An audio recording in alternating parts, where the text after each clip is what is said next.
بسم اللہ الرحمن الرحیم الحمد للہ رب العالمین والصلاة والسلام علی سید المرسلین محمد وعلی آلہ وصحبہ اجمعین رب اشرح لی صدری ویسر لی امری واحلل عقدۃ من لسانی یفقہوا قولی۔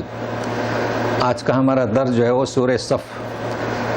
صف کے معنی ہوتے ہیں صف سیدھی رکھنا، مگر یہاں پر جو ذکر ہے سب بستہ ہونا جنگی میدان میں۔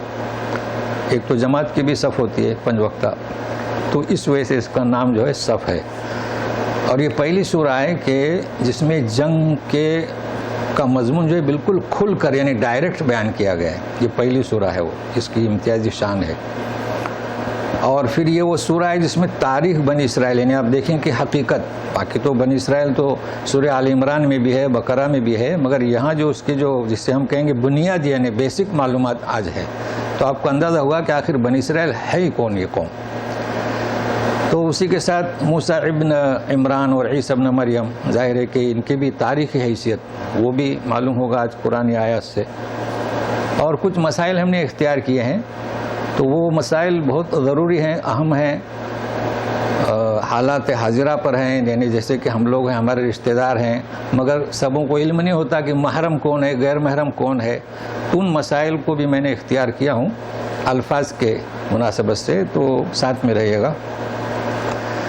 اعوذ باللہ من الشیطان الرجیم، بسم اللہ الرحمن الرحیم، سبح للہ ما فی السماوات وما فی الارض وهو العزیز الحکیم۔ سبح ماضی کا صیغہ ہے، پاسٹ۔ ہم کہتے ہیں سبحان اللہ، یہ ہے سبح تسبیح، کہتے ہیں الحمدللہ، یہ ہے تحمید، کہتے ہیں اللہ اکبر، یہ ہے تکبیر۔ تو سبحان کی بات ہو رہی ہے، تو سبحان کے معنی کیا؟ پاک۔ حمد کے معنی اللہ کی تعریف، اور تکبیر یعنی اللہ کی بڑائی۔ تو پاکی بیان کی اللہ کی، کب سے؟ جب سے ہمارا وجود نہیں تھا۔ آسمان و زمین میں جو کچھ ہے ساروں نے، انس جن چرند پرند جمادات پتھر سبوں نے، تو کیا بیان کیا؟ اس بات کا اعلان کیا، اس حقیقت کا اظہار کیا کہ اللہ پاک ہے، ہر عیب ہر نقصان کس میں؟ اپنی ذات میں پاک ہے، صفات میں پاک ہے، افعال میں پاک ہے، احکام میں پاک ہے۔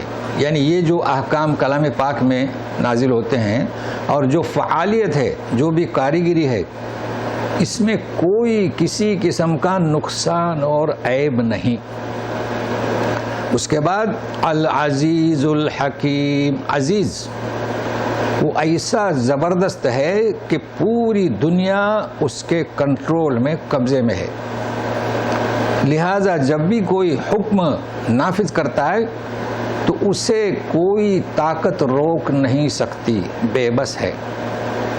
اس کے باوجود جب بھی کوئی فیصلہ کرتا ہے، کہیں طوفان، کہیں سیلاب، کہیں زلزلہ، کہیں بیماری کا وائرس، وہ حکیم ہے حکمت کی بنیاد پر۔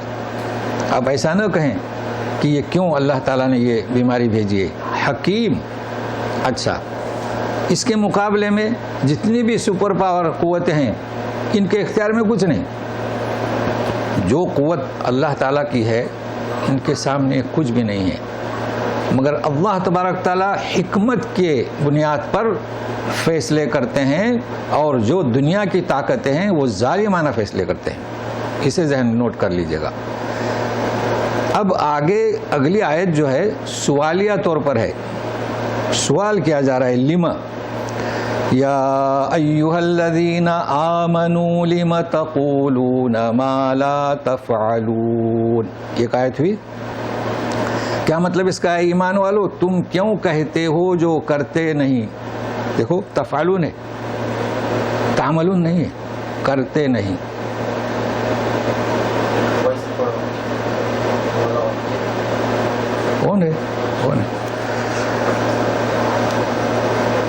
دوسری ٹکڑی سنیے، کبر مقتا عند اللہ ان تقولوا ما لا تفعلون۔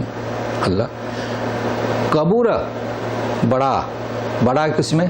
اونچائی میں، نیچائی میں، اچھائی میں، برائی میں. اور آگے ہے مقت یعنی نازیبا، ناپسندیدہ. تو سخت بری بات ہے اللہ کے نزدیک کہ تم ایسی بات کہو جو کر نہیں سکتے. اس میں کئی چیزیں آپ کو مجھے بتانا ہے.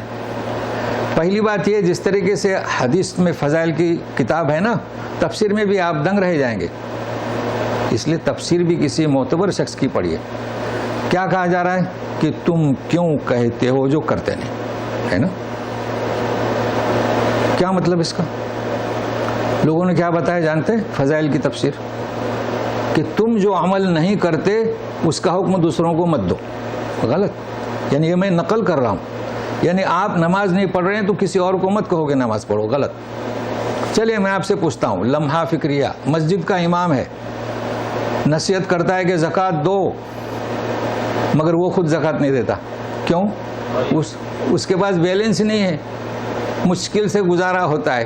تو کیا وہ زکوٰۃ کا حکم نہیں کرے گا؟ لہٰذا جہاں تفسیر کی گئی ہے کہ جو عمل تم نہیں کرتے دوسروں کو مت کہو. غلط. اس کا مطلب کیا ہے آج میں آپ کو بتا دیتا ہوں، ساتھ میں رہیے. مگر یہ تو خیر، اس سے بھی بڑھ کر من گھڑت میں آپ کو بتاؤں کیسی تفسیریں ہیں کہ ایک استاد تھے، استاد تو میں کہہ رہا ہوں، وہ اصل میں پیر تھے.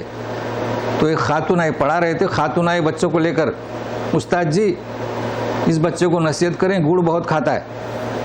کیا؟ گڑ بہت کھاتا ہے. تو کیا بولے پیر صاحب؟ 3 دن کے بعد آئیے. تو پھر چوتھے دن وہ آئی تو اس سے کہا کہ بیٹا گڑ مت کھاؤ، نقصان دیتا ہے. وہ چلی گئی. اب اس کا عقیدہ تھا کہ شیخ صاحب نصیحت کریں گے. شاگردوں نے پوچھا کہ حضور وہ تو اس سے ہوا کہ آپ بتلا سکتے تھے. تو بولے نہیں، میں خود گڑ کھاتا تھا. یہ کیسی تفسیر ہے؟ اس کے لیے نہیں آئی یہ تفسیر. یہ آیت کا مقصد یہ ہے ہی نہیں. تو میں نے بتلایا آپ کو کہ خیال رکھے گا، من گھڑت تفسیریں، من گھڑت احادیث، فضائل.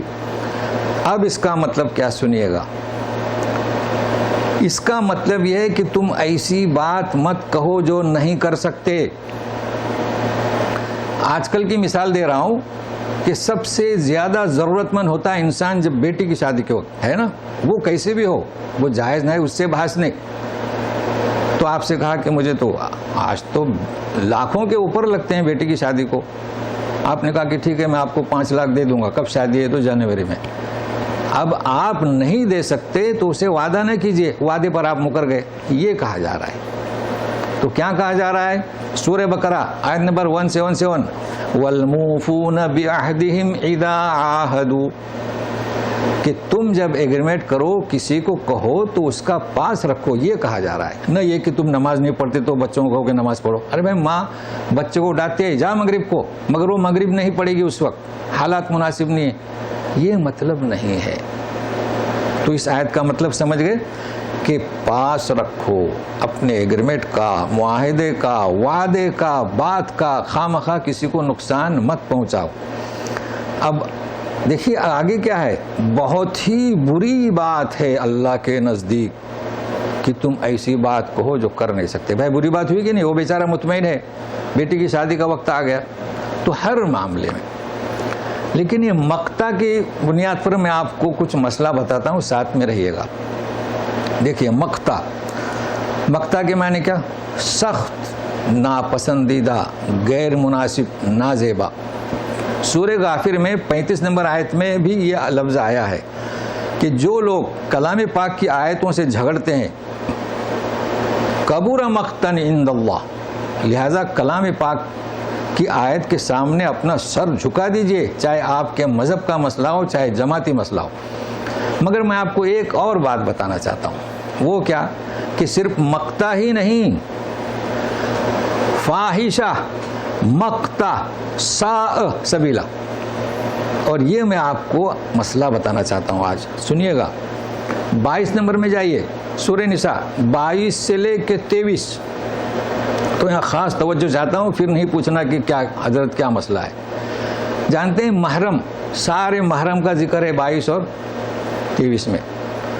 خالہ اور بھائی بہن اور بھانجی سب، مگر 2 محرم ایسے ہیں کہ سمجھ میں نہیں آتے. 2 یعنی بیسیکلی 2، پھر اس کے میں 6 کر دوں گا، لیکن 2 آپ سمجھ جائیں. وہ کیا؟ پبلک کہتی ہے کہ سالی آدھی بیوی ہے. غلط، سالی آدھی بیوی نہیں. اب سنیے تو میرا درس میں جو شریک ہیں وہ اب ایسا نہیں کہیں گے. سالی آدھی محرم ہے. اور سوتیلی ماں بھائی مقتا نہیں، اور 4 الفاظ ہیں. سوتیلی میں کیا ہے؟ دائمی محرم ہے. تو ابھی سنیے، کسی کی 4 بیویاں ہیں، تو جو بڑا بیٹا ہے نا، باپ کے فوت ہونے کے بعد پہلے وہ بڑا بیٹا ساروں کا وارث ہوتا تھا، تو وہ تو 1 ماں کا بیٹا ہے، بچی 3 تو اس کی ملکیت میں آتی تھی. حالانکہ ہم کیا کہتے ہیں؟ سوتیلی ماں. تو کیا اللہ تعالیٰ فرماتے ہیں؟ آیت نمبر کتنی بتلایا میں نے؟ 22 سورہ نساء. وَلَا تَنْكِحُوا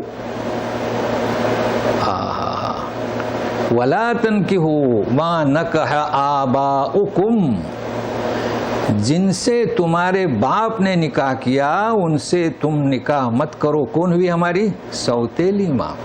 إِلَّا مَا قَدْ سَلَفَ، جو گزر چکا. کان فاحشہ و مقتا و ساء سبیلا، بہت بری بات ہے. سمجھ گئے؟ اب سوتیلی ماں کی قیمت معلوم ہوئی. مگر ابھی بھی سنیے گا، سالی کیا ہے؟ چلو اگر آپ کہیں گے کہ سالی کے ساتھ شادی کرنا منع ہے، مگر پھر بھی غلط. کیوں؟ تو پوائنٹ سنیے گا. اللہ تعالیٰ کیا فرماتے ہیں 23ویں آیت اخیر میں؟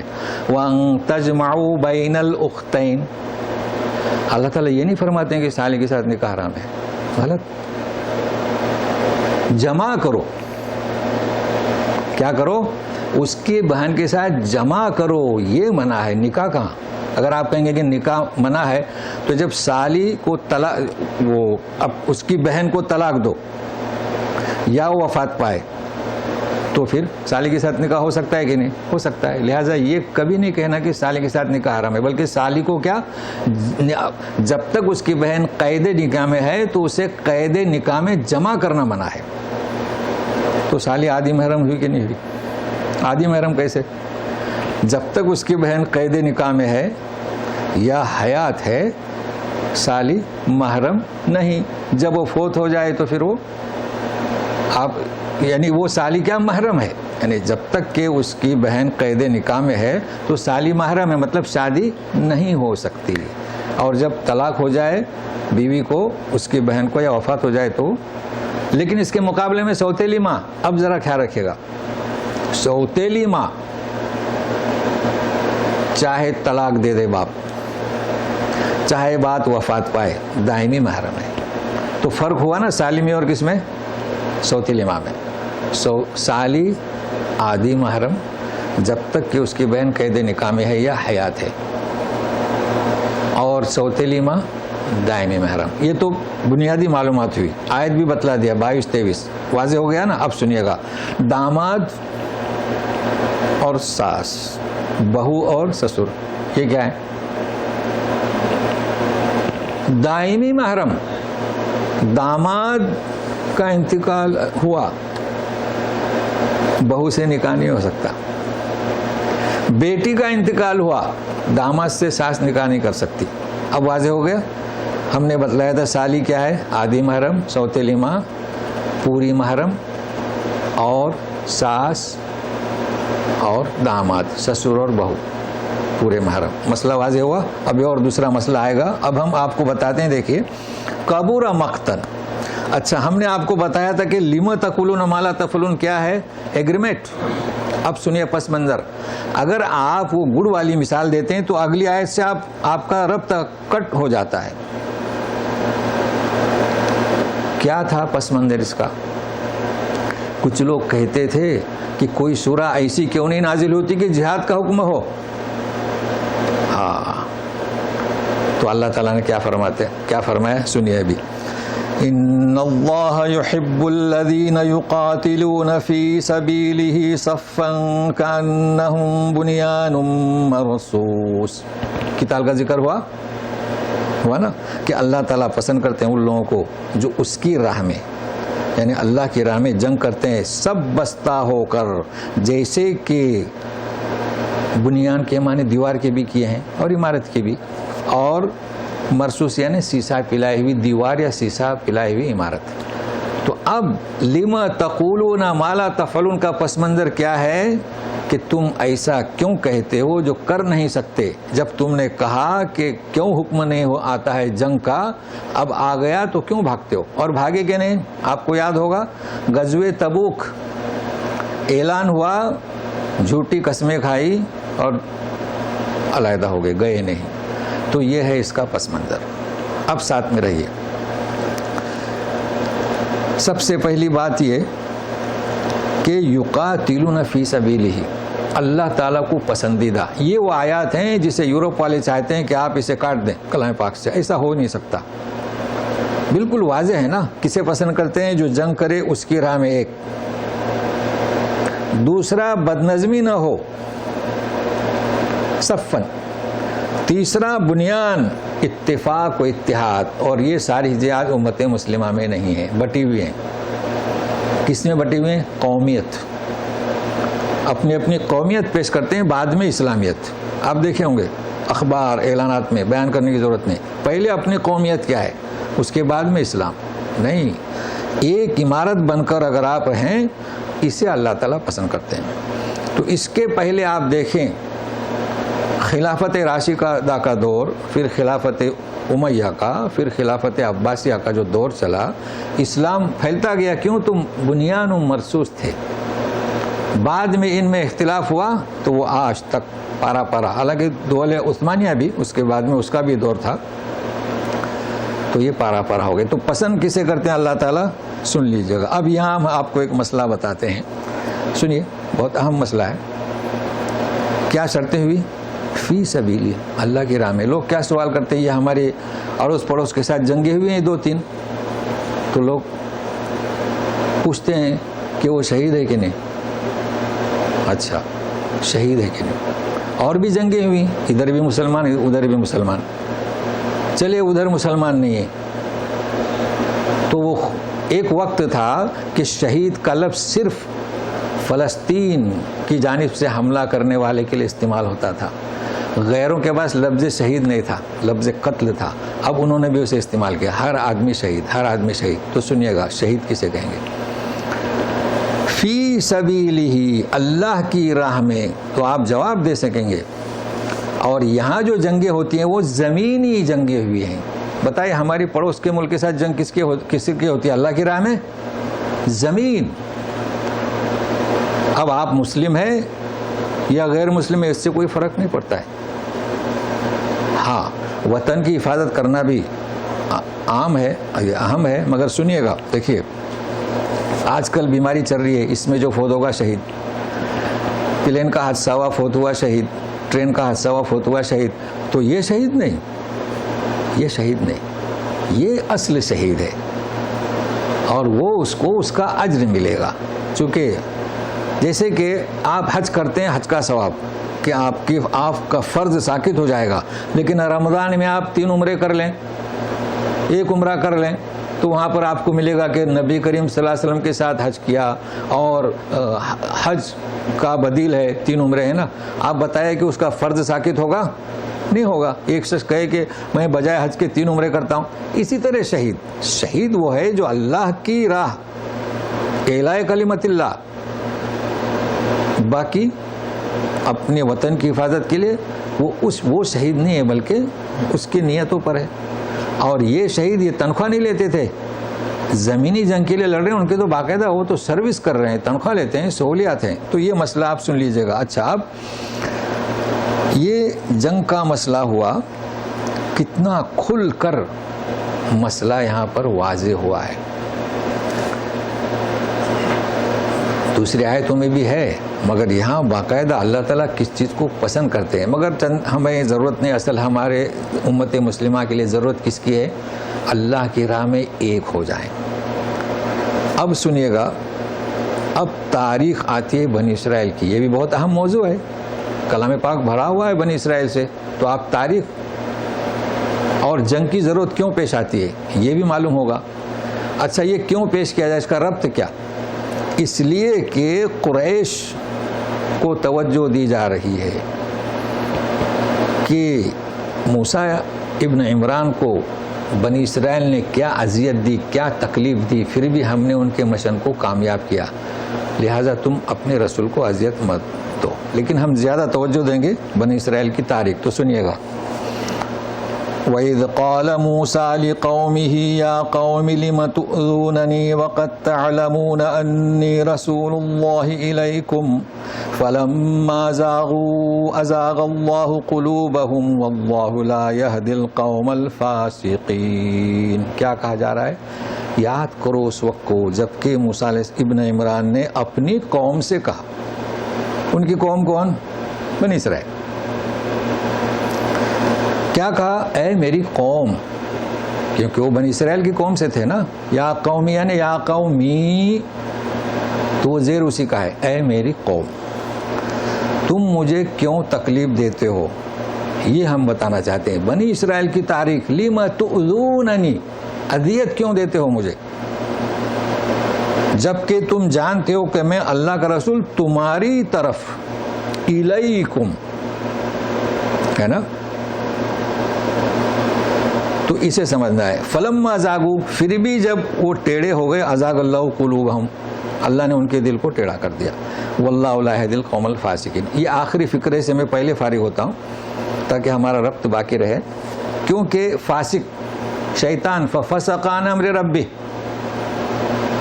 تو جو فسق اختیار کرتا ہے اللہ اسے ہدایت نہیں دیتے. اور رہے آدم علیہ السلام, اعتراف کیا تو ہدایت ملی. تو یہ قوم موسیٰ علیہ السلام کیا فاسق, بنی اسرائیل کو کیا کہا جا رہا ہے؟ فاسق. اب کیا اذیت دیتے تھے؟ اللہ اللہ کیا؟ تو میں آپ کے سامنے, اذیتیں تو بہت ساری ہیں, قرآن بھرا پڑا ہے, مگر 2 اذیتیں نوٹ کیجئے آپ کے لیے. اس میں مسئلہ ہے, پھر نہ پوچھنا کہ کیا حضرت جی. تو سنیے گا, آپ جائیں گے سورہ احزاب کی 69 میں. وَلَا تَكُونُوا كَالَّذِينَ آذَوْا مُوسَىٰ فَبَرَّأَهُ اللَّهُ مِمَّا قَالُوا. اے امت مسلمہ, اس طرح مت بنو جس طرح موسیٰ ابن عمران کو اذیت دی. اور یقیناً امت مسلمہ اسے اذیت نہیں دیتی. تو وہ کیا اذیت تھی؟ ان کا رسول. اب آپ پوچھتے ہیں نا, ان کا رسول پہلے کیا تھے؟ سپر حمام ہوتے تھے. آج کل تو منی حمام ہے نا, کرچی ڈالو تو اندر بیٹھ جاؤ. پہلے کیا ہوتا تھا؟ سپر حمام, 20 آدمی 40 آدمی ایک ساتھ غسل کرتے تھے. تو اب یہ سنیے گا سوال, نہیں تو پوچھیں گے کہ باتھ روم میں ننگے غسل کرنا جائز ہے کہ نہیں, یہی سوال بس, اور کچھ نہیں. بھائی سورہ فاتحہ صحیح پڑھتے ہیں کہ نہیں وہ نہیں پوچھتے. تو اب قرآن سے میں بتا رہا ہوں, سنیے گا. موسیٰ ابن عمران جو ہے, اس لیے کہ حمام کا پس منظر معلوم نہیں ہے نا. جب جیسے کہ ہمارے یہاں بڑی مسجد میں حوض ہوتا ہے وضو کا, آمنے سامنے بیٹھتے ہیں نا, تو غسل کے لیے بھی آمنے سامنے بیٹھتے تھے. اب وہ لوگ جو ہے کپڑے اتار کے غسل کرتے تھے. موسیٰ ابن عمران شرم و حیا کا پے کر وہ اپنا جبہ, اس وقت کا جو جبہ تھا اس کو رکھ کر ہی اپنا غسل کر کے نکلتے تھے. آ گیا سمجھ میں؟ تو لوگوں نے چیموگیاں شروع کی, ان کو کوئی بیماری ہے. اب بیماری کون سی ہے؟ ہو سکتا ہے برس ہو, تو ان سے دور رہنا چاہے. تو اللہ تعالیٰ نے کیا کیا؟ فَبَرَّأَهُ اللَّهُ مِمَّا قَالُوا. کپڑے, اب جے کہ دوسرے جو کپڑے رہتے ہیں لوازمات کے, کہ نہا کے پھر دوسرے کپڑے پہننا ہے نا, اس پر تو غسل کیا. وہ کپڑے لے کے وہ پتھر لوڑا, وہ کیا اس کی نوعیت تھی ہم تو نہیں سمجھ سکتے. تو سارے مخلوق اللہ کی ہے. تو پتھر کے پیچھے بھاگے, باہر نکلے تو لوگوں نے دیکھ لیا, بلکہ یار اس کو تو کوئی بیماری نہیں ہے. فَبَرَّأَهُ اللَّهُ مِمَّا قَالُوا. اب آپ کیوں سوال کرتے ہیں؟ بھائی یہ کوئی سپر حمام ہے, 4 آدمی 10 آدمی جاتے ہیں, آپ اکیلے ہیں, آپ کی مرضی, کوئی مسئلہ نہیں. جب ایک ساتھ میں ہوں تو کپڑے سطر ڈھانک کر غسل کرنا چاہیے. ایک مسئلہ ہوا. لیکن دوسرا مسئلہ آپ سنیے. دوسرا مسئلہ آپ کو مائدہ میں 24, یہ تو 5 6 7 8 آیتیں ہیں. بنی اسرائیل کی حقیقت دیکھیں، اپنے رسول کو عیب لگا رہے ہیں، نبی نہیں، نبیوں کو تو قتل کیا ناحق، رسول کو۔ ابھی سنیے، جب موسیٰ علیہ السلام انہیں لے کر فرعون کے ظلم سے لے کر باہر نکلے، میدان میں تھے نا، ان کے لیے فلسطین کو مختص کر دیا گیا کہ جائیے، بس جائیے اندر۔ تو کیا کہا پتہ ہے؟ اذهب انت وربک، بیان کس کا ہو رہا ہے؟ اذیت موسیٰ، موسیٰ علیہ السلام کو کیا تکلیف دی ان بنی اسرائیلیوں نے۔ اذهب انت وربک فقاتلا، دونوں لڑو، انا ہاہنا قاعدون، ہم یہاں بیٹھے، آپ لڑو، بستی پر قبضہ کرو، پھر ہم اطمینان سے آتے ہیں۔ اچھا بتائیے اذیت ہے کہ نہیں؟ اب ان آیتوں کو دیکھیے، انہیں سزا ملی، 40 سال بھٹکتے رہے اس بیاباں میدان میں، صحرا میں، پھر وہ فلسطین انہیں نصیب ہوا، سزا دی گئی۔ تو کہنا کیا چاہتے ہیں؟ یہ بنی اسرائیل اپنے رسول کو اذیت دیتی آ رہی ہے، تو وہ ہمیں اذیت دینے میں کہاں پیچھے ہٹیں گے؟ یہ جو ناسور بنے ہوئے ہیں، ان کی مزاج میں شامل ہے کہ رسول کو تکلیف دی ہے، ضدی، ہٹ دھرم، اور یہ ہمارے لیے پوری دنیا کے لیے آج کیا ناسور، کینسر، سب کچھ بنے ہوئے ہیں۔ دیکھیں نا آپ، یہ تو 2 آیتیں میں نے بتلایا، لیکن ابھی سنیے، ابھی دوسرے صفحے پر اور ان کی حقیقت سامنے آئے گی۔ اچھا، اس کے مقابلے میں صحابہ کا طرز عمل دیکھیے، صحابہ رضی اللہ عنہم، صلح حدیبیہ میں کیا ہوا؟ اللہ کے رسول حکم دے رہے ہیں کہ بال کاٹو، جن کے پاس جانور ہیں ذبح کرو، تو کیا جواب دیتے ہیں؟ نافرمانی نہیں کی، انا معکم قاتلون، یعنی میں ترجمہ کر رہا ہوں، ہم تو عثمان غنی کا بدلہ لے کر رہیں گے، ہم یہاں سے نہیں جائیں گے۔ کیا مطلب؟ بنی اسرائیل کہتے ہیں کہ اذهب انت وربک فقاتلا انا هنا قاعدون، صحابہ کہتے ہیں کہ قاتلون، ہم جنگ کے کریں گے۔ اللہ اللہ، دیکھیں یہ فرق ہے صحابہ میں اور بنی اسرائیل۔ کہاں بنی اسرائیل؟ تو اب سنیے گا کہ فی سبیلہ، اچھا، وَإِذْ قَالَ مُوسَىٰ لِقَوْمِهِ لِمَ تُؤْذُونَنِي، اچھا، فلما زاغوا، اس کی تفسیر تو ہو چکی کہ جب ان کے دل ٹیڑے ہو گئے تو اللہ نے انہیں گمراہ کر دیا، اور آج تک وہ ہدایت نہیں پا رہے ہیں۔ ابھی سنیے مزید، آپ سوچ رہے ہوں گے کہ عیسی ابن مریم کا بیان شروع ہو رہا ہے، حقیقت میں بنی اسرائیل کا ہی ہے۔ تو ہم نے کہا نا کہ بنیادی معلومات تو سنیے۔ وَإِذْ قَالَ عِيسَى ابْنُ مَرْيَمَ يَا بَنِي إِسْرَائِيلَ إِنِّي رَسُولُ اللَّهِ إِلَيْكُمْ مُصَدِّقًا لِمَا بَيْنَ يَدَيَّ مِنَ التَّوْرَاةِ وَمُبَشِّرًا بِرَسُولٍ يَأْتِي مِن بَعْدِي اسْمُهُ أَحْمَدُ فَلَمَّا جَاءَهُم بِالْبَيِّنَاتِ قَالُوا هَذَا سِحْرٌ مُبِينٌ۔ آپ سوچ رہے ہوں گے عیسیٰ ابن مریم کا بیان شروع ہوا؟ نہیں، دیکھیں کیا کہہ رہے ہیں۔ جب عیسیٰ ابن مریم نے کہا کہ یا بنی اسرائیل، کس کا ذکر ہو رہا ہے؟ بنی اسرائیل۔ انی رسول اللہ الیکم، میں تمہاری طرف رسول بنا کر بھیجا گیا ہوں، مصدق، تصدیق کرتا ہوں، لما بین یدی من التوراۃ، جو کچھ کے تورات میں ہے، بشارت دیتا ہوں اس رسول کی جو میرے بعد میں آنے والا ہے، اس کا نام کیا؟ احمد ہے۔ اور یہ ہم آپ کو بھیج چکے ہیں کہ احمد اور محمد 4 دفعے آیتوں کے ساتھ، تو وقت بچ گیا ہمارا۔ البتہ یہ کہ جو احمد اور محمد کا ذکر ہوا ہے وہ ذکر ہوا، یا محمد نہیں کہا گیا۔ آپ صلی اللہ علیہ وسلم کی عزت، البتہ دوسرے انبیاء کو یا یحییٰ یا آدم، لہٰذا کوشش کریں کہ مساجد میں جہاں یا اللہ کے ساتھ یا محمد لکھا ہے تو انہیں سمجھائیں کہ صرف محمد لکھیں، نہ کہ یا محمد۔ لیکن یہاں جو ہم کو سمجھانا ہے، کیا کہہ رہے ہیں کہ یا بنی اسرائیل، تو پھر موسیٰ علیہ السلام کس کی طرف پیغمبر بنا کے بھیجے گئے؟ تو آپ کیا جواب دیں گے؟ قوم کی طرف۔ پھر عیسیٰ ابن مریم کس کی طرف؟ قوم تو تھی نہیں، یہ ہے بنیادی مسئلہ، قوم تو تھی نہیں آپ کی، کیونکہ قوم منسوب کہاں ہوتی ہے؟ باپ کی طرف، اور یہ عیسیٰ ابن مریم۔ لہٰذا یہ بھیجے گئے کس کی طرف؟ بنی اسرائیل کی طرف. لیکن سوال آتا ہے بنی اسرائیل کی طرف کیوں؟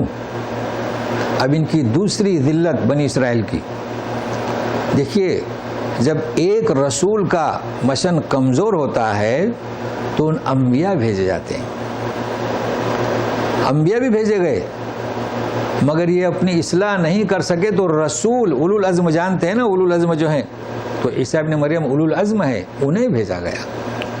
گویا کہ ان کی غلطیاں، ان کی جو ہے خطائیں اور ان کی نافرمیاں اتنی شدید تھیں، اتنی نامناسب تھیں کہ رسول بھیجا گیا.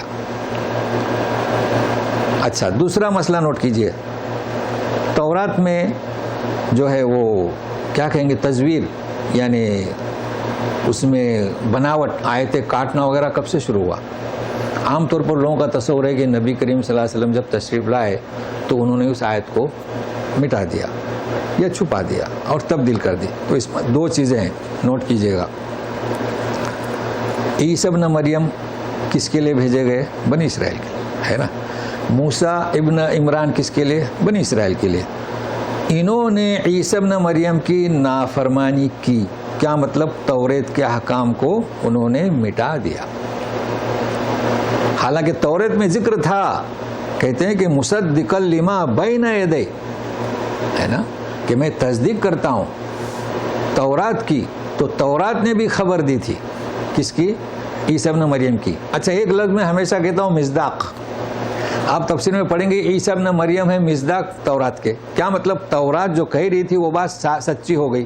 تو کبھی کبھی ہم کہتے ہیں کہ یہ آیت ان پر صادق آئی. جیسے حضرت علی رضی اللہ تعالیٰ نے دینار خرچ کیا، پھر نبی کریم صلی اللہ علیہ وسلم سے سوال کیا تو حضرت علی مصداق بنے. تو یہ عیسیٰ ابن مریم مصداق بھی ہیں تورات کے. اب ایک سوال اس میں رہتا ہے کہ فرعون کی طرف پھر کیا؟ موسیٰ ابن عمران بنی اسرائیل کی طرف بھیجے گئے یا فرعون کی طرف؟ یہ بھی ایک سوال ہے نا. اذهبا، اور کہیں اذهب الى فرعون انه طغى. اب آپ کیا جواب دیں گے کہ موسیٰ علیہ السلام، جنہیں میں موسیٰ ابن عمران کہہ رہا ہوں، تک فرعون کی طرف بھیجے گئے یا بنی اسرائیل کی طرف بھیجے گئے؟ کیا جواب دیں گے؟ ہے آپ کے پاس کوئی جواب اس کا؟ کیا جواب دیں گے؟ جی، بنی اسرائیل کی طرف. کس کی طرف؟ بنی اسرائیل کی طرف. چونکہ بنی اسرائیل غلام بنائے گئے تھے فرعون کے. اب فرعون سے اس کا واسطہ ہے تو فرعون کے پاس گئے اور کیا کہا؟ ارسل معی بنی اسرائیل. اگر وہ بنی اسرائیل کو دے دیتا تھا تو موسیٰ ابن عمران انہیں لے کر چلے جاتے تھے. مگر چونکہ وہی کشمکش پیدا ہو گئی تو وہاں پر پھر وہ دشواریاں پیش آئیں اور آخر فرعون کیا ہلاک ہوا. تو نقطہ سمجھ گئے نا، جسے آپ کہتے ہیں پوائنٹ، اس کو ذہن میں رکھیے گا. اب جو ہے ہم آگے چلتے ہیں. بشارت دی رسول کی اسمہ احمد. فلما جاءہم بالبینات، جب کھلی ہوئی نشانیاں لے کر آئے. ھذا سحر مبین، کس نے کہا؟ بنی اسرائیل. اب لوگ کیا سمجھتے ہیں کہ عیسیٰ ابن مریم کے کوئی اور لوگ ہیں؟ نہیں، یہی بنی اسرائیل. ان کی ذلت جو ہم کہہ رہے ہیں نا، تاریخ ہے بنی اسرائیل. جی، تو اللہ تعالیٰ فرماتے ہیں اچھا کیا بینات لے کر آپ جانتے ہیں. مردے کو قبر سے زندہ کرنا، پھر اسے واپس کرنا، ہے نا، عیسیٰ ابن مریم. اور وہ کیا نابینا کو بینا کرنا اور برس والے کو اچھا کرنا، یہ بینات. تو کہا کہ ھذا سحر مبین. اب سحر کے معنی آپ جانتے ہیں کہ بنی اسرائیل نے عیسیٰ ابن مریم کو فریب دہ آدمی کہا. ساحر نہیں کہہ رہا ہے، کہا جا رہا ہے سحر. سحر کیا؟ دھوکہ، فریب. جی. ومن اظلم ممن افترى على الله الكذب وهو يدعى الى الاسلام والله لا يهدي القوم الظالمين. اسی بنی اسرائیل کا ذکر ہے. اس سے بڑھ کر ظالم کون ہوگا جو اللہ پر جھوٹ بہتان. کیا جھوٹ بہتان؟ عیسیٰ ابن مریم کا انکار کر دیا. جھوٹ بہتان ہوئی کہ نہیں؟ بعد میں انہی لوگوں نے بیٹا کرا. یہ کون لوگ تھے؟ بنی اسرائیل سے ہی تھے. اسے بہت کم لوگ سمجھتے ہیں، سوچتے ہیں کہ یہ کوئی دوسرا گروہ تھا. نہیں، وہی گروہ وہ بنی اسرائیل کی طرف بھیجے گئے. تو اس سے بڑھ کر بڑا ظالم کیوں ہوگا؟ اس لیے فرماتے ہیں واللہ لا یہدی القوم الظالمین. اپنے اوپر انہوں نے ظلم کیا. انہی سے بنی اسرائیل سے متعلق ہے.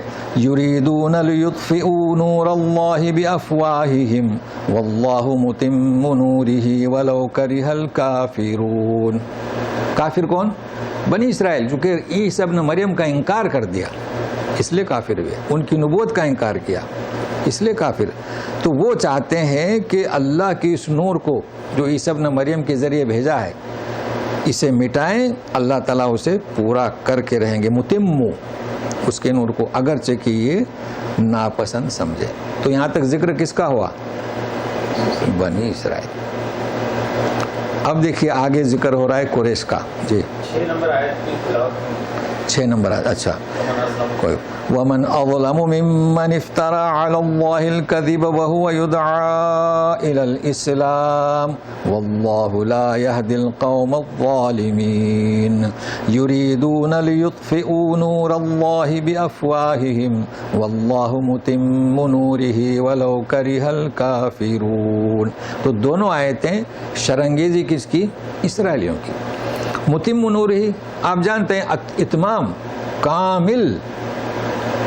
اتمم تو علیکم ہے نا نعمتی. تو جس مشن کے لیے بھیجا تھا عیسی ابن مریم کو وہ اللہ تعالیٰ نے پورا کر کے دکھایا. اب وہ کیا پورا ہوا تو آخر میں آئے گا ان کا ذکر. مطلب اتمام کسی چیز کو کامل کرنا. اور ایک ہے کمال. کمال کے معنی کیا؟ اب اردو میں استعمال ماشاء اللہ کمال کر دیا، یعنی بغیر کسی نقصان بغیر کسی عیب کے. اکملت لکم یعنی اتمام پورا ہو گیا، اور کمال یعنی اچھی طریقے سے پورا ہوا. تو یہاں متم نورہ ولو کرہ الکافرون. اب تو اس فرق کو ذہن میں رکھیں کہ کہیں فاسقین ہے، کہیں ظالمین ہے، کہیں کافرین ہے. اب مشرک آ رہا ہے تو قریش کو تو کافر نہیں کہہ سکتے تھے نا، وہ تو مشرک تھے، وہ تو بتوں کو شریک کرتے تھے. جی اب یہ شرک اور بات ہے کہ کفر تک لے جائے. تو سنیے گا هو الذی ارسل رسولہ بالہدی ودین الحق لیظہرہ علی الدین کلہ ولو کرہ المشرکون. اب بتایا جا رہا ہے قریش مکہ کو سنو، اسی نے یہ رسول بھیجا ہے ہدایت لے کر. ہدایت کیا؟ قرآن. ودین الحق ان الدین عند اللہ الاسلام. دین حق. لیظہرہ علی الدین کلہ. کس سے کہا جا رہا ہے کہ سارے جو ادیان ہیں اس وقت جو بھی تھے سب پر غالب ہو کر رہے گا، اگرچہ مشرکین اسے ناپسند کریں. اور ہوا.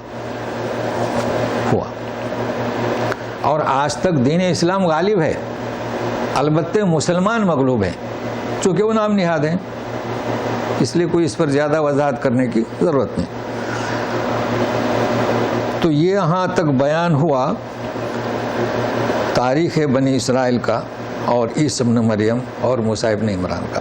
ابھی آخر میں عیسی ابن مریم پھر انشاءاللہ ان کے بارے میں سنیں گے جو اتمام ہوگا اس سورے کا. اب یہاں پھر وہی جہاد کا ہم نے کہا نا کہ ڈائریکٹ حکم. تو سنیے یا ایہا الذین آمنوا هل ادلکم علی تجارت تنجیکم من عذاب علیم تؤمنون باللہ ورسولہ وتجاہدون فی سبیل اللہ باموالکم وانفسکم ذالکم خیر لکم ان کنتم تعلمون. اے ایمان والو، کیا ہم آپ کو بتائیں ایسی تجارت جو تمہیں دردناک عذاب سے نجات دے؟ اللہ تجارت کس کے لیے ہوتی ہے؟ نفع. بھائی تجارت کرو لاکھ کے سوا لاکھ، لیکن اس میں خطر ڈر رہتا ہے خسارہ بھی ہو جائے، ہے نا. بلکہ خسارہ کیا پونجی بھی لاس ہو جائے.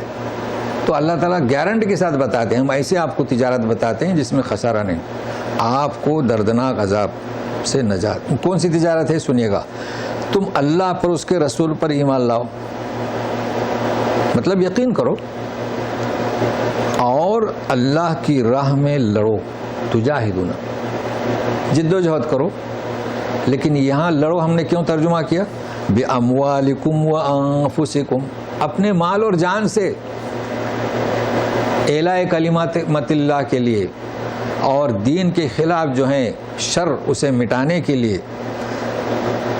اگر ذالکم خیر لکم، یہ تمہارے لیے بہتر ہے اگر تم تعلمون، جاننے کی کوشش کرتے ہو تو۔ بتائیے، واضح کھل کر حکم ہوا نا جہاد کا۔ آپ جانتے ہیں کہ جہاد جو ہے مال کی ضرورت ہوتی ہے اور جانوں کی بھی ضرورت ہوتی ہے، اس کے بغیر تو اچھا یہ کیوں حکم ہو رہا ہے؟ لوگ اس کے پس منظر کو غلط پیش کرتے ہیں، کاٹو مارو، نہیں، نکلو۔ غزوہ تبوک میں نکلے، کیا ہوا؟ بادشاہ نکلا ہی نہیں، وہ جو روم والا مدینہ پر حملہ کرنا چاہتا تھا۔ حرکت، نکلو۔ تو نکلنے کے لیے کسی کو گھوڑا، کسی کو اونٹنی، سب دینا پڑا نا، تلواریں ڈھالیں اور نکلے۔ حرکت ہوئی، برکت ہوئی۔ تو کہیں نہیں کہا جا رہا ہے کہ مارو، مگر تیار ہو جاؤ۔ اب لوگ اس آیت کو غلط پیش کرتے ہیں۔ آپ تیار ہوں گے تب تو سامنے نظر آئے گا نا کہ یہ تو جاگی ہوئی قوم ہے، ہم تو مر چکے ہیں اس وقت۔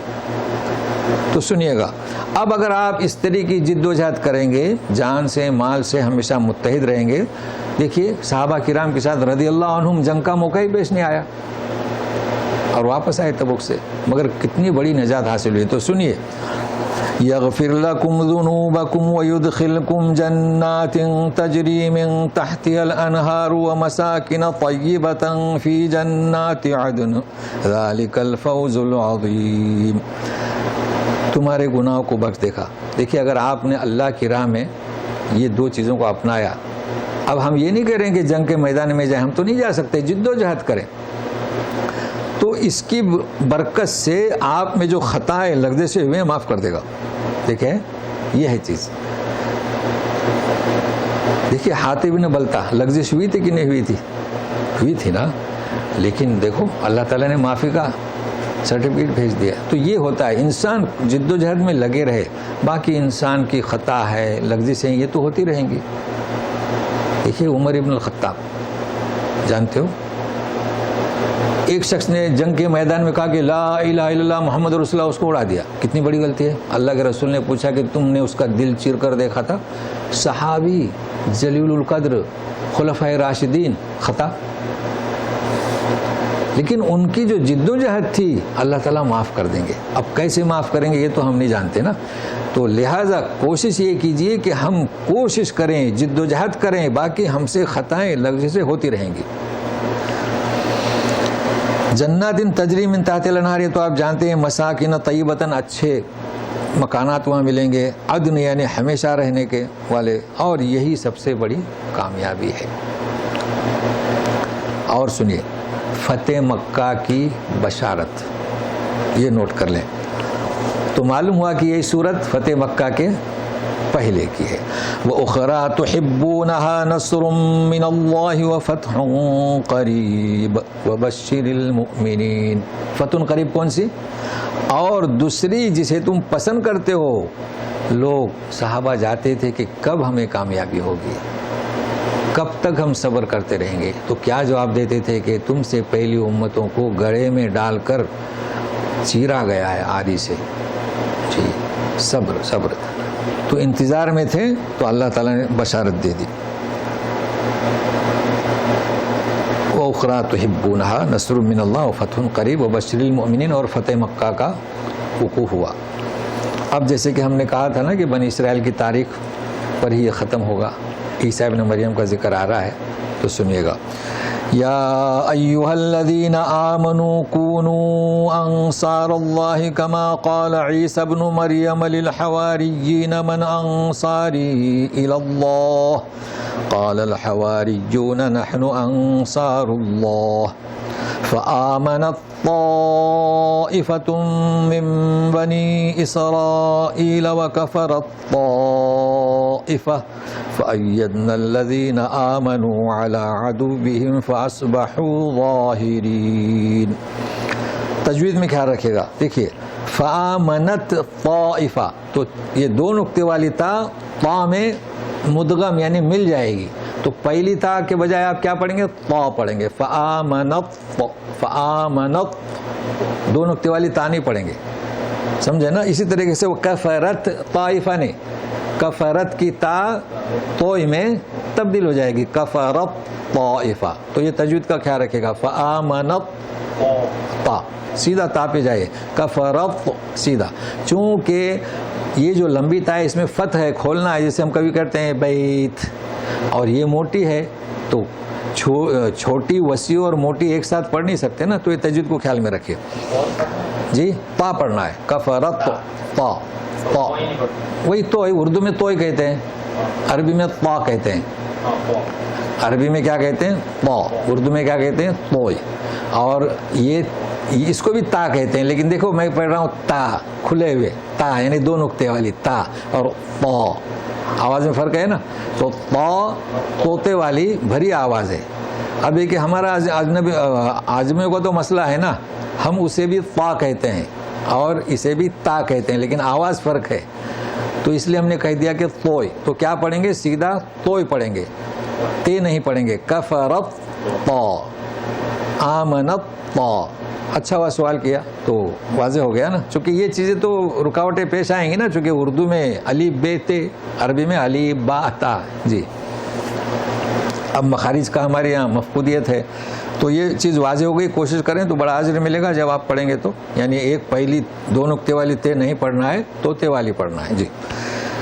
اب یہاں اے ایمان والو ہو جاؤ اللہ کے مددگار، جیسے کہ عیسی ابن مریم نے اپنے حواریین سے کہا کہ من انصاری اللہ، تو اے مسلمانوں، حالانکہ یہ تو تھے، انہوں نے کہا تھا کہ انا معکم قاتلون، مگر پھر بھی ہمت یاد دلایا جا رہا ہے، جسے کہتے ہیں نا تجدید، یعنی پھر سنیے گا، عیسی ابن مریم نے اپنے حواریوں سے کہا تھا کہ من انصاری اللہ، کب کہا اور یہ کون تھے، یہ سمجھنا ہے، یہ بنی اسرائیل جی۔ اچھا، اے ایمان والو ہو جاؤ اللہ کی مدد کرنے والے، جیسا کہ عیسی ابن مریم نے کہا تھا اپنے حواریین سے کہ کون ہے میری انصاری، میرا مددگار اللہ کے لیے، تو ان کے حواریوں نے کہا تھا کہ نحن انصار اللہ، ہم ہیں اللہ کے مدد کرنے والے۔ اللہ تعالیٰ کیا فرماتے ہیں، فآمنت طائفۃ من بنی اسرائیل، بنی اسرائیل کی ایک جماعت نے ایمان لایا، کون سی تھی یہ، نحن انصار اللہ، وکفرت طائفہ، ایک جماعت نے کفر کیا، وہ کون سے تھے، جنہوں نے ان کو سولی پر لٹکانے کا فتویٰ صادر کیا، لایا فتویٰ۔ فأیدنا الذین آمنوا، ہم نے تائید کی کن کی، آمنوا علی عدوہم، ان کے دشمنوں پر، فاصبحوا ظاہرین، تو وہ غالب ہو گئے۔ اب بنی اسرائیل کی تاریخ کیا ہے، عیسی ابن مریم کو اکثر لوگ سمجھتے ہیں کہ ان کی جماعت اور تھی، جماعت اور نہیں تھی، یہی بنی اسرائیل، تو بنی اسرائیل میں سے ایک جماعت ان کی حواریین تھی اور ایک جماعت کفر، لیکن اب اس میں تین جماعتیں ہوئی، ایک کفر والی اور ایک ایمان لانے والی اور ایک حواریین۔ حواریین کون ہوئے، بھائی آپ کوئی کمیٹی بناتے ہیں نا، تو آپ کے وہ ٹرسٹ ہوتے ہیں، ممبر بہت سارے ہوتے ہیں، 200، اور ٹرسٹ کتنے ہوتے ہیں، مان لیجیے 15-12، تو یہ حواریین، یعنی جو خاص آج کل کہتے ہیں باڈی گارڈ جی، تو خاص جو آپ کے تھے وہ کون تھے، وہ 12 کی تعداد بتا رہے ہیں، 12-15 بھی ہو سکتے ہیں۔ یہ کب وقت پیش آیا، عیسی ابن مریم کہہ رہے ہیں کہ میں مصداق ہوں تورات کا، مگر پھر بھی اور نشانیاں لائے، انہیں فریب دہ آدمی کہا، اور سلطنت روم سے فتویٰ لائے، کس کا، انہیں سولی پر لٹکانے کا۔ اب کیا کریں گے، من انصاری اللہ، کون ہے، بولے نحن انصار اللہ، ہم ہیں، تو یہ تھے اور ایک جماعت تھی دوسرے جو، لیکن خاص ان کے ساتھ جو اس وقت تھے، اب یہ تو اللہ کا کرنا ایسا ہوا کہ وہ اٹھا لیے گئے، مگر ان کے زوم کے مطابق انہوں نے تو پھانسی دی نا، پھانسی پر لٹکا ہے نا انہوں نے، تو ان کی شرنگیزی بنی اسرائیل کی، اسے دیکھیے گا۔ اب یہاں پر حقیقت سامنے آئی کہ عیسی ابن مریم کے حواریین تھے اور فآمنت طائفہ تھے، اس وقت بنی اسرائیل ناکام ہوئے، اور کس کی دعوت چلی، عیسی ابن مریم کے حواریین کے، اور جو آپ کے ساتھ تھے، فأیدنا الذین آمنوا علی عدوہم فاصبحوا ظاہرین، اور وہ غالب رہے اور ان کا دین چلتا رہا۔ بعد میں کیا ہوا جانتے ہیں آپ، جس طریقے سے کیا عثمان غنی رضی اللہ تعالیٰ عنہ کے زمانے سے عبداللہ بن سبا بہت مشہور نام ہے، تو وہ سبائی خارجی داخل ہوئے، اسی طریقے سے یہی بنی اسرائیل فآمنت طائفہ میں داخل ہوئے اور اس میں خرابی، اب یہ آپ جانتے ہیں، پھر اس میں تثلیث، پھر اس میں بیٹا، اور مریم کو بھی کیا خدا، یہ تو سبھی آپ جانتے ہیں، مجھے یہ بیان نہیں کرنا ہے، مجھے ایک تاریخ ان کی حقیقت کو بیان کرنا ہے۔ اب آپ سنیے گا حقیقت کیا ہے۔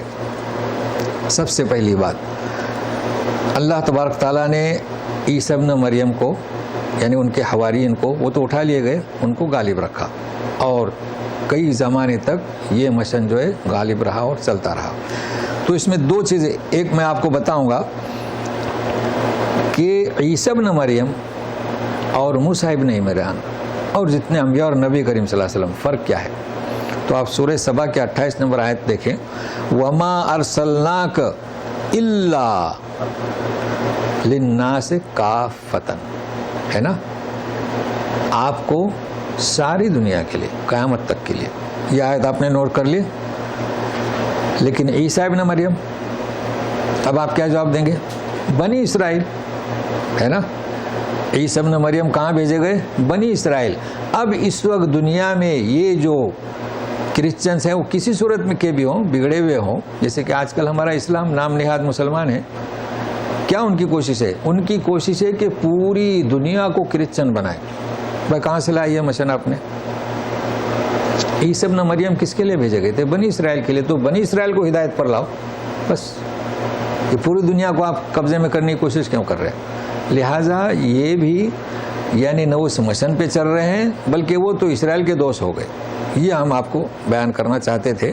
اور نبی کریم صلی اللہ علیہ وسلم کی دعوت جو ہے بس یہ آخری رسول تھے، اور پوری دنیا کی، تو ہمیں یہ محنت کرنی چاہیے، اور محنت ہوئی اور ہم کامیاب بھی ہوئے۔ تو آپ بنی اسرائیل، یہی جسے ہم آج کل کیا کہتے ہیں، صہیونی طاقت کہتے ہیں نا، اچھا طاقت بھی لگا دیا، چونکہ یہ طاقت ان کی کہاں سے آئی؟ دوسروں کی غلامی کرنے سے۔ جنہیں بھیجا گیا ان کی ہدایت کے لیے، انہوں نے اپنی کتاب کو اس قدر بگاڑ دیا ہے کہ انہی کی اطاعت کر رہے ہیں، اور ساری محنت انہی کے لیے ہے، سارا ماحول جو پیدا کر رہے ہیں بنی اسرائیل کے لیے، جو ایک ناسور ہے۔ بہرحال یہ کافۃ الناس، اور انشاءاللہ ایک وقت ایسا آئے گا کہ پھر اسلام پھیلے گا۔ تو اب اس کے لیے آپ جو ہے مطالعہ کریں، تاریخ کا مطالعہ کریں۔ اب یہ کہ اور ان لوگوں کے بیانات پر نہ جائیں، کچھ تو خوش ہیں کہ یہ آخری جو ہے، جیسے کہ شیعہ حضرات ہیں کہ وہ امام مہدی ان کے ہوں گے، وہ تو چھپ گئے ہیں 12 امام غار میں، اور بھی کچھ اسکالر ہیں، ہم نام نہیں بتاتے، وہ اس خوش فہمی میں ہے کہ ہمارے یہاں سے آئیں گے، یعنی عجم ہی کہیے، ہندوستان بولو تو سب آ گئے، پاکستان بنگلہ دیش صاحب، تو یہ خوش فہمیاں ہیں، یعنی وہ عربوں کو علیحدہ کرتے ہیں، یہ غیب کی بات ہے، واللہ عالم کہاں سے کون آئے گا، کیونکہ اللہ تبارک تعالیٰ جب بھی کوئی اپنے مشن سے ہٹ جاتا ہے نام نہاد ہوتا ہے، وہ یہ نہیں دیکھتے کہ عرب ہے عجم ہے، نہیں، جب وہ نام نہاد مسلمان ہوتا ہے، جیسے کہ آج ہماری نوعیت ہے، ہم نام نہاد مسلمان ہیں، مسلمان ہیں لیکن نام نہاد، نام کے کوئی بھی صحیح دین کو نہیں سمجھ رہا ہے، اور اس کی سب سے زندہ مثال یہ ہے کہ کلام پاک سے ہم نے منہ موڑ لیا ہے۔ تو بہرحال یہ چیزیں میں نے آج بیان کرنے کی کوشش کی، اور کچھ مسائل بھی آپ کو بتلا دیے۔ اب اس کے بعد ظاہر ہے کہ آپ کے سوالات ہوں گے، تو آخر میں آپ سوالات کر سکتے ہیں۔ تو اللہ تبارک تعالیٰ سے پھر دعا ہے کہ قرآن سے جڑنے کی توفیق عطا فرمائے۔ اعوذ باللہ من الشیطان الرجیم، فآمنت طائفہ، ہاں ہے نا، تا کو طا میں ڈالیں گے، ہے نا، دیکھیں پھر سنیے، فآمنت طائفہ من بنی اسرائیل۔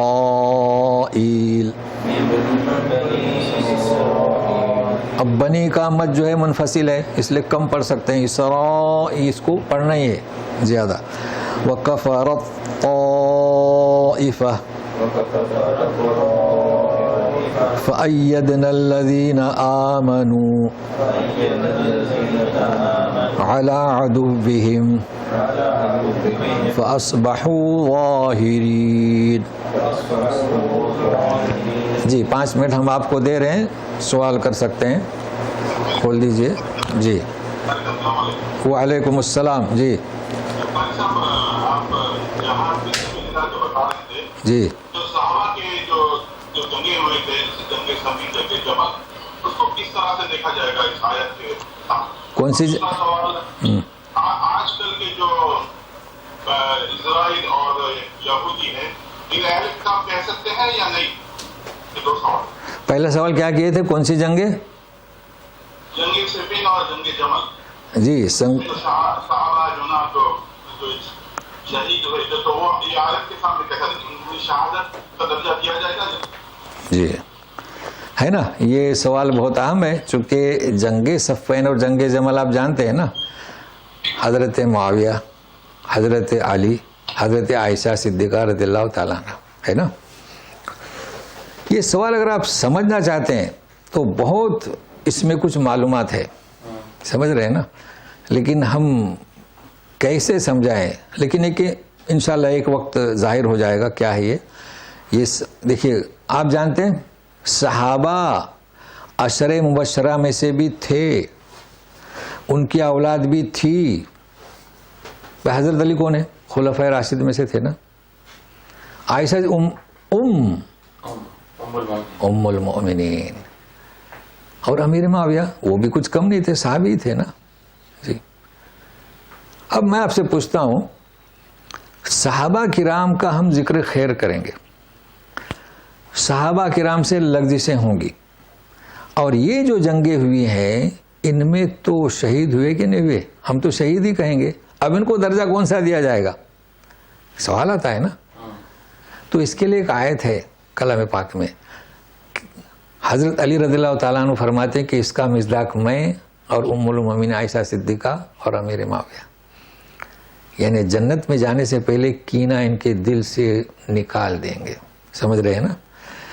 لیکن ان کا سوال، یہ تو میں بتلا رہا ہوں مزید، لیکن ان کا سوال کیا ہے کہ قتل یا شہید، ہے نا.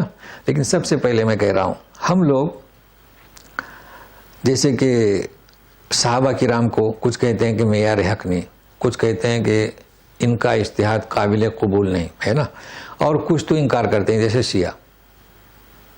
اب ہم لگے ہوئے ہیں اسی میں.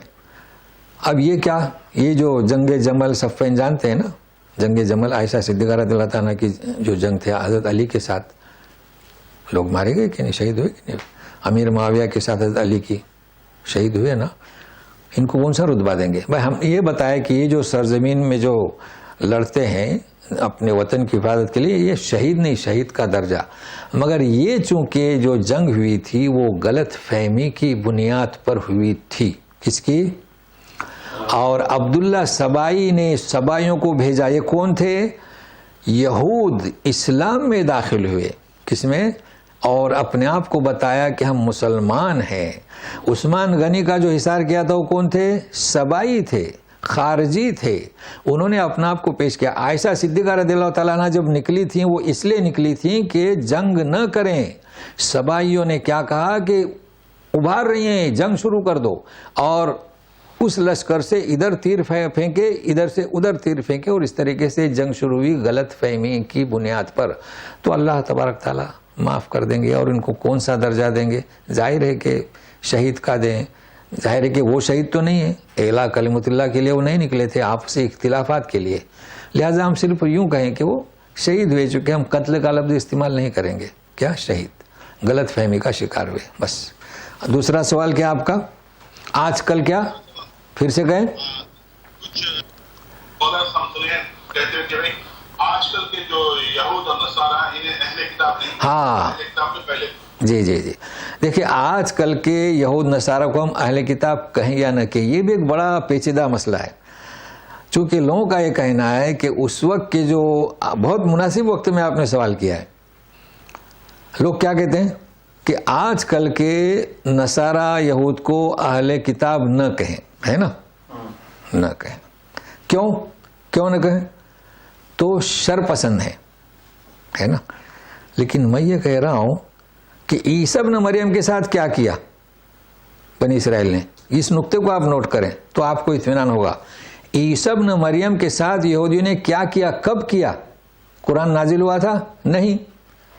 کتنے سال کے بعد قرآن نازل ہوا ہے، اور اللہ تبارک تعالیٰ انہیں اہل کتاب قرار دے رہے ہیں. یہ نقطہ نوٹ کر. پھر ہم کون؟ اس وقت عیسیٰ ابن مریم کو سولی پر چڑھا دیا، یعنی ان کے بقول موجب، یعنی جو ان کا جو زوم تھا. یہ آپ سمجھ رہے ہیں، نہیں تو پھر ہماری بات کو غلط لیں گے. لیکن چڑھایا کہ نہیں چڑھایا؟ انہوں نے تو چڑھایا. یہ تو اور بات ہے کہ اللہ تعالیٰ نے دوسرا شخص وہاں بھیج دیا. تو اس قوم کو اللہ تبارک تعالیٰ کیا کہہ رہے ہیں کلام پاک میں؟ بس اب آپ سمجھ گئے. اس لیے کئی لوگ پریشان ہیں، بھائی کیوں ان سے نکاح ہو جاتا ہے، کیوں ان کا ذبیحہ حلال ہے، اور مشرک سے کلمہ پڑھوانا پڑتا ہے. چلیے، وہ تو بہت اچھا آپ نے سوال کیا ایسے وقت میں کہ ہمیں سمجھانے کے لیے ایک آئیڈیا مل گئی. چلیے. وعلیکم السلام، کہیے.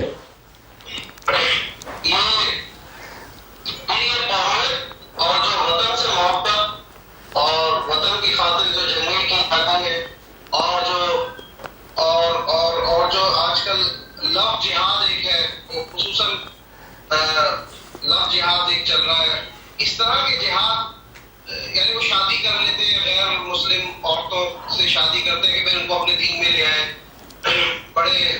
یہ بڑا آج کل چل رہا ہے ہمارے پاکستان میں بھی اور ہندوستان میں بھی، بلکہ باہر بھی چل رہا ہے. یہ چیزیں پھر کہاں جائیں گی؟ یہ جہاد کون سے جہاد ہیں؟ اور وطن کی محبت، قومیت، اور یہ جنگ آزادی ہوئی ہماری، اور اتنے لوگ پوری دنیا میں لڑائیاں ہوتی ہیں، یہ پھر یہ کہاں جائے گی؟ اور پھر یہ جو اس کا مطلب تو یہ ہوا کہ پھر یہ جو یمن، شام، فلسطین، کشمیر، جہاں سب کچھ ہو رہا ہے، یہ جنگ، یہ تو پھر پولیٹیکل ہے. یہ تو اللہ کی راہ میں تو اس میں بہت ساری نہیں ہے. اس میں تو اس کا کیا ہوگا؟ یہ کس کھاتے میں جائیں گی یہ جنگیں؟ یہ سوال تھا. نمبر دوسرا یہ تھا کہ اللہ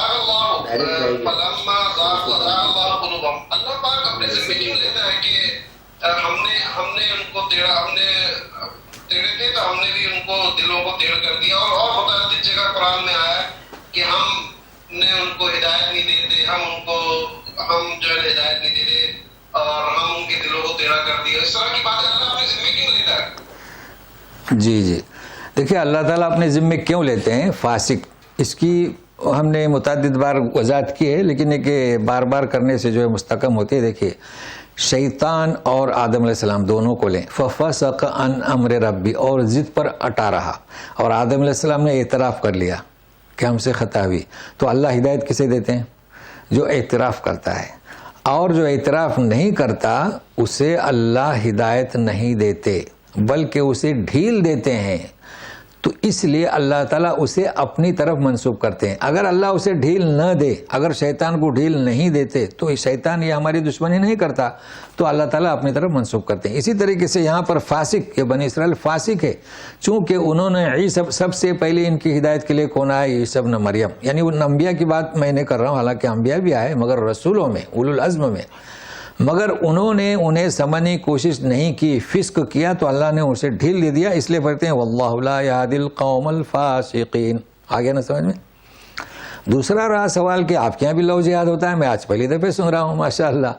تو وہ آپ کے یہاں کون سا لو جہاد؟ مطلب بریلی والوں کی لڑکیوں سے شادی کر کے سنی بناتے ہیں یا شیعہ لڑکیوں سے؟ بہرحال ہمارے یہاں بھی لو جہاد. ہندو ہیں کچھ. اچھا ہاں جو مدرسے سے فارغ ہوتے ہیں ان کو وہ ان کے جو اساتذہ، ہاں جی گھر سے بھگانے کی طرح یہ ایک عام وہ ہے، الزام ہے. ہاں جی. گھر سے بھگا کے لے جاتے لڑکیوں کو، کورٹ میں جا کے کہتے کہ انہوں نے اسلام قبول کر لیا. اچھا بہرحال یہ ایک مسئلہ عجب ہے. اصل میں جہاد کا مطلب کیا؟ یہ آپ دیکھیں، یہاں شادی کر رہے ہیں کسی لڑکی سے، اس کو بھی کیا؟ لو جہاد. لو یعنی محبتی جہاد ہے نا. تو جہاد کا مطلب کیا؟ جد و جہد، کوشش. یہ جہاد اس میں نہیں آئے گا. وہ کوشش کر رہے ہیں کہ کسی لڑکی کو پٹائیں اور اس سے ہمدردی ظاہر کریں. اب یہی ہے نا، اس سے ہمدردی ظاہر کریں، اور پھر وہ جب اسے بھی یعنی کچھ ایسے ظاہر دیں گے دنیا کے ایسے افعال اور حرکتیں کہ وہ یقین کرے کہ آپ اس سے محبت کرتے ہیں، پھر اس کو اسلام کی طرف راغب دیں اور شادی کریں. تو اس کا نام وہ جہاد نہیں بلکہ کوشش یہ ہے. اور رہا سوال آپ کا کہ ظاہر ہے کہ اس کی نیت پر محمول ہے. اگر اس کی واقعی یہی نیت ہے تو اس کا اجر اللہ کے یہاں ہے. اچھا دوسرا ہے کہ وطن کی محبت، بالکل صحیح ہے، وطن سے محبت کسے، جس وطن میں جس بستی میں اللہ نے پیدا کیا، اب وہ یوں کہے کہ میں اس بستی کو چھوڑ کے دوسری طرف جاتا ہوں، اس کو سوچنا چاہے خالق نے اسے کہاں سے پیدا کیا، پھر وہ کیوں نفرت کر رہا ہے۔ ہاں دوسرے وجوہات اور بات ہے، مثال کے طور پر کوئی شخص اپنے یہاں پیدا ہوا ہے لیکن یہ کہ اس کے دیکھا تو چاچا دوسرے کنٹری میں وہاں سہولیات زیادہ ہے، حرام کی بات نہیں کر رہے ہیں ہم، ناجائز کی بات نہیں کر رہے ہیں، لیکن یہ کہ وطن سے محبت اسے ہونی چاہیے، جس سرزمین پر وہ پیدا ہوا ہے اس سے اس کا ربط ہونا چاہیے، لہٰذا اپنے وطن کی طرف کوئی آنکھ اٹھا کر دیکھتا ہے تو اس کا دفاع کرنا یہ کیا ہے، یہ بھی جہاد ہے، لیکن اسے وہ درجہ نہیں ملے گا۔ آج کل جو میں جو بتاتا ہوں نا کہ جو لڑ رہے ہیں، ہمارے یہاں باقاعدہ منظم طریقے سے وہ ایک سروس ہوتی ہے ان کی، باقاعدہ سیلری، فنڈ اور بونس، اور اسلامی جنگیں جو ہوئی ہیں اس میں یہ چیزیں نہیں ہیں، وہ اللہ کے لیے صرف سیکھتے ہیں تلوار چلانا، تیر چلانا اور نکلتے ہیں، تو شہید یہ ہوئے نہ کہ وہ، ہاں لیکن وطن کی محبت کے لیے جو انہوں نے، جیسے کہ جنگ کے میدان میں ہے، حالانکہ سیلری لے رہے ہیں لیکن انہوں نے ایمانداری سے لڑا تو شہید کا درجہ ملے گا، لیکن کون سا شہید کا، اعلیٰ کلمت اللہ کا نہیں، سمجھ رہے ہیں نا۔ چلیے کافی اتنا آج۔ آخری سوال ہے، اسی کا ایکسٹینشن ہے، ہاں جیسا قرآن میں بتایا جا رہا ہے کہ اہل کتاب سے آپ شادی کر سکتے ہیں، جی جی، دوسروں سے نہیں کر سکتے، اس کی کوئی خاص وجہ قرآن میں بتائی گئی؟ ہاں کیا سوال ہے ان کا؟ دونوں میں فرق کیا ہے؟ ہاں اہل کتاب سے کر سکتے ہیں، دوسروں سے نہیں کر سکتے۔ ہاں تو یہ ایسا نہیں ہے اصل میں، اب جیسے کہ ہم نے کہا نا کہ سالی سے نکاح نہیں ہو سکتا، غلط ہے نا، آج ہی ہم نے بتایا اصول، قرآن کا اسلوب جسے ہے، سالی سے اجتماع یعنی ایک ساتھ جمع کرنا منع ہے، نہ کہ سالی سے نکاح۔ اسی طریقے سے اہل کتاب سے ہی شادی کرو اور دوسرے سے مت کرو، ایسا نہیں ہے، ایسا نہیں ہے۔ اہل کتاب سے اگر آپ شادی کر رہے ہیں تو بغیر اسے اسلام کے دائرے میں داخل کرنے کی جھنجھٹ کے آپ نکاح کر لیں، اور اس کے علاوہ اور کسی سے نکاح کر رہے ہیں جیسے ہندو مت ہے، بدھ مت ہے، تو پہلے اسے اسلام کے دائرے میں داخل کریں، یہ بات ہے۔ باقی ایسا نہیں کہا جا رہا ہے کہ ترغیب نہیں دی جا رہی کہ ان سے شادی کریں، نہیں ایسا نہیں ہے۔ وہ تو حضرت عمر رضی اللہ تعالیٰ نے کہہ دیا تھا کہ آپ لوگوں کے لیے بہتر یہ ہے کہ اپنی عورتیں تلاش کریں، ہمارے یہاں بھی کئی لڑکیاں ہیں، تو یہ اور بات ہے۔ قرآن کی بھی آیت ہے جی کہ اپنے قوم کے کفو، وہ کفو، جی کفو ہے، لیکن یہ کہ یہاں مسئلہ بتا دیا گیا نا، ایسی ضرورت پیش آئے تو اب اس میں ایک فائدہ ہوگا، اگر آپ نے اہل کتاب سے لڑکی سے شادی کی ہے تو آپ اس کو اپنی طرح بنائیں گے نا۔ اچھا اس کے عکس منع ہے کہ لڑکا ادھر نہیں جا سکتا چونکہ مسئلہ ہو جائے گا، اس لیے یا اپنی لڑکی اس طرف نہیں جا سکتی، جو کہ اپنی لڑکی ادھر دے دیں گے تو وہ اس کی پابند رہے گی، اس لیے وہ جائز نہیں ہے۔ مطلب اپنے یہ نہیں کہا گیا کہ بیٹیوں کی اہل کتاب سے شادی کرائیں، یہ نہیں بتایا گیا، تو اس کو ذہن میں رکھے گا۔ چلیے حضرت علی، حضرت معاویہ اور آپ جو بتا رہے تھے عائشہ کے درمیان صلح کی جانے سے پہلے صلح کی ایک آیت ہے قرآن میں، وہ کیا آیت بتائیے گا؟ وہ گل للذین آمنوا، وہ گلہ میں تلاش کریں، اس وقت میرے ذہن میں نہیں آ رہی ہے جی، ہاں للذین آمنوا، یعنی وہ لفظ گل ہے، آپ کو بھیج دیتے ہیں واٹس ایپ میں، کہ وہ جنت میں داخلہ جو ہوگا وہ کینہ وغیرہ سب ختم ہو جائے گا۔ والسلام علیکم ورحمۃ اللہ وبرکاتہ۔ سبحانک اللہم و بحمدک، اشہد ان لا الہ الا انت، استغفرک و اتوب الیک۔